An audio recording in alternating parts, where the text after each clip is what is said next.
सुंदर घंटे के मां जेना कि हमर उड़ीसा रो गुरुश्री रघुनाथ बाबा से जगह देखना तो उठे आगन कोना सुनते और आजकल कोन खाउ तो से सोरे उठे बोल रावण भाई लाल की जय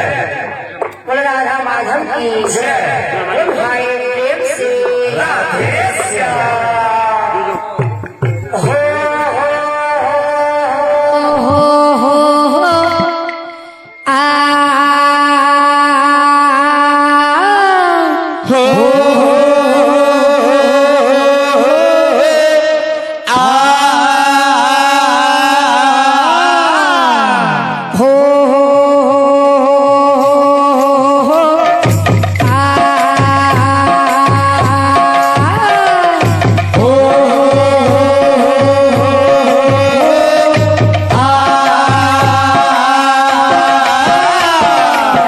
भगते तुम्हें माने कौन करू